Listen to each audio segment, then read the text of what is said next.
On October 2nd, 2020, the world woke up to breaking news. President Donald Trump and the First Lady had tested positive for COVID-19. As headlines spread, so did speculation, and in some places, conspiracy. On Power 105.1's The Breakfast Club, host Charlemagne the God said something that caught a lot of ears. The conspiracy theorist in me doesn't believe it, he said. He went on to suggest the president was faking it to take the vaccine first and become a global hero. Then came the kicker. Microchips for all y'all, right in time for goddamn Thanksgiving. It might have sounded like a joke, but as he repeated it, it echoed a growing fear that wasn't funny to many people.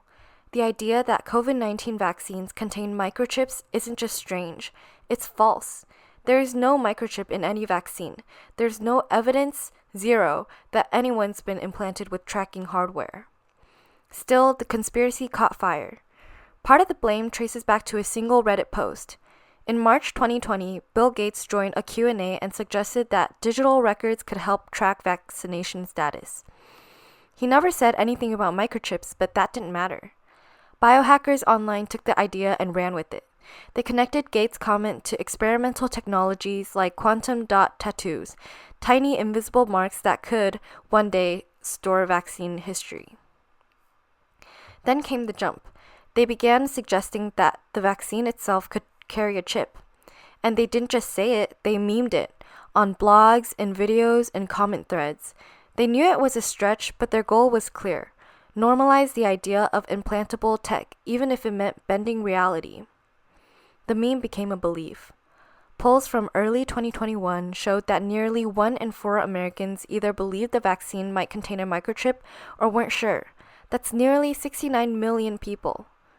At Kings County Hospital in Brooklyn, doctors reported patients refusing COVID tests because they feared microchips are hidden in the nasal swabs.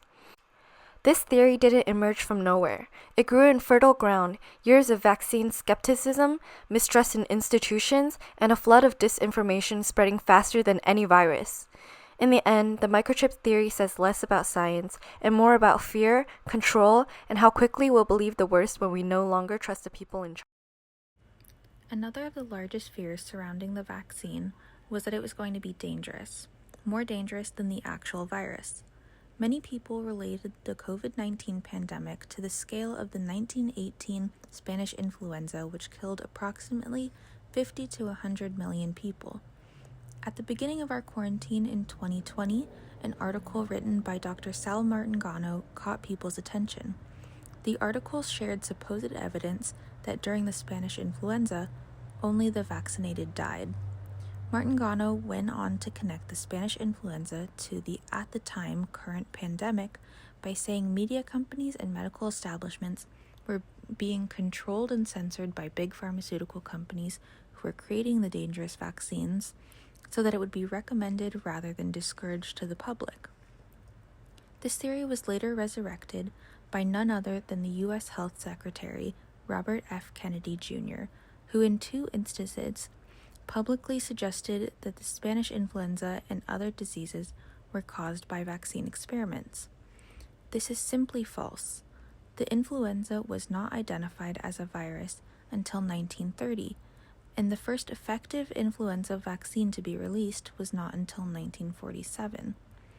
What is true is that at the time, scientists were attempting to create a vaccine for bacterial meningitis. This was not successful because bacterial infections require antibiotics, not vaccines, and you cannot create a virus from bacteria. Regardless of this information, people continue to quote that there is strong evidence in support of this theory, even though it lacks any evidence at all. In the age of rapid information and even faster misinformation, one false notion we come across is a claim that mRNA COVID-19 vaccines alter human DNA. Many refer to this conspiracy as Plasmidgate. This myth, long debunked by scientists, has found new life. According to a recent survey, 17% of adults across 4 U.S. states heard this claim, and alarmingly, nearly 3/4 of them believed it could be true. What's driving this resurgence? Public statements by prominent figures, including Florida's Surgeon General, have raised concerns about foreign DNA entering human cells via vaccines. But here's what the science says. mRNA vaccines never enter the cell's nucleus, the place where our DNA lives. To make mRNA, scientists use small pieces of bacterial DNA called plasmids. After making the mRNA, they remove the plasmids. Instead, the vaccine delivers instructions, messenger RNA that briefly teaches our cells to produce a harmless spike protein. This helps the immune system recognize and fight the real virus. Then, like a disappearing note, the mRNA vanishes.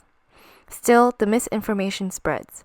It's especially reaching older adults and African American communities more than others. Baltimore and Colorado saw the highest exposure to the claim, while St. Louis saw the least. And unsurprisingly, social media is the leading source of this falsehood. Vaccines with bits of DNA have been used safely for decades, like the chickenpox vaccine. No cancer, no genetic changes, so don't let scary headlines fool you. The vaccines are safe and the science backs it up. So what can we do? The experts are clear. Rely on credible sources, talk to healthcare providers.